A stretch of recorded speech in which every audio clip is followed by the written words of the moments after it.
बीते दिनों सपा मुखिया अखिलेश यादव ने मोदी सरकार के 11 साल पूरे होने पर अपना अनोखा मैथ्स लगाकर सरकार को घेरने की कोशिश की थी।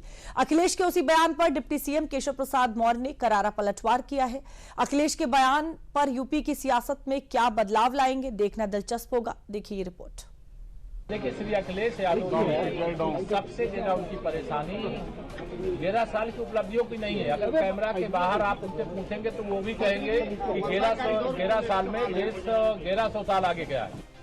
उत्तर प्रदेश के डिप्टी सीएम केशव प्रसाद मौर्य का ये तंज अखिलेश यादव के उस बयान पर है जिसमें अखिलेश ने बीजेपी से 20 सालों के कामों का हिसाब मांगा था।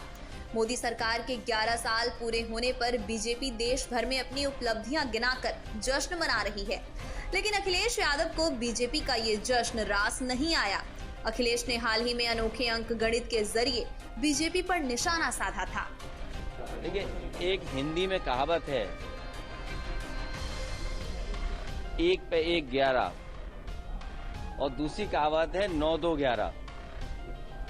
जो उत्तर प्रदेश की जनता, मैं सवाल 11 साल का नहीं कर रहा हूं, ये 11 साल आपके लिए हो सकते हैं, लेकिन अगर दिल्ली की सरकार के 11 साल और उत्तर प्रदेश की सरकार के लगभग 9 साल, इन दोनों को जोड़ दें तो 20 साल का लेखा जोखा सरकार को देना पड़ेगा जनता के बीच में क्या किया है।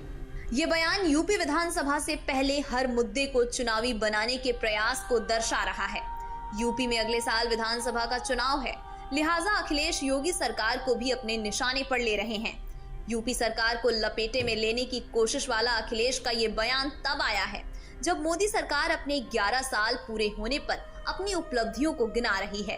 हालांकि अखिलेश ने सवाल किया तो बीजेपी कहां चुप रहने वाली थी।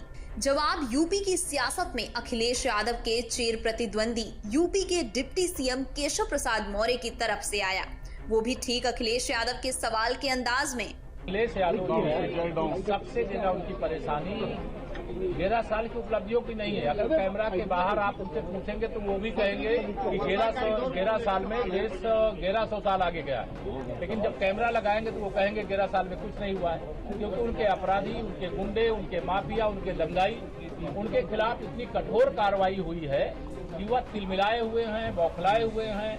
और समाजवादी पार्टी का टुकड़ा चूंकि 2027 में साफ होने वाला है और समाजवादी पार्टी समाजवादी पार्टी बनने वाली है। डिप्टी सीएम केशव प्रसाद मौर्य के बयानों की जद में वो कांग्रेस भी आई, जो मोदी सरकार के 11 साल पूरे होने पर सपा के साथ सुर में सुर मिला रही थी। दरअसल मंगलवार को ही यूपी कांग्रेस अध्यक्ष अजय राय ने भी यूपी सरकार वर्तमान का हिसाब मांगा था, वो हिसाब जो यूपी के सीएम योगी आदित्यनाथ मंगलवार को ही दे चुके थे। 2047 की बात करते हैं, हमारे नेता आदरणीय राहुल जी कहा ना उन्होंने कि 47 आज की बात करी है ना। आज देश में क्या स्थिति बन चुकी है, लोगों के पास आज रोजगार नहीं है, काम नहीं है, कोई लोगों के पास व्यापार नहीं है, सब व्यापार बंद हो गए। बनारस में उठाकर देख लीजिए, आज पूरे के पूरे नाविक समाज बेरोजगार हो गया। क्रूज यहाँ ला के गुजराती कंपनियों को लाके दे दिया और सारा काम गुजरात का आदमी करेगा। तो आदि पार्टी बनने वाली है और ये कांग्रेस पार्टी जो बीच बीच में उछल कूद करती है वो स्वयं आईसीयू में पड़ी हुई है, वो वेंटिलेटर पे जाने वाली। धन्यवाद। सियासी गलियारों में बयानों की ये बौखलाहट यूपी में चुनाव की आहट को महसूस कराने के लिए काफी है।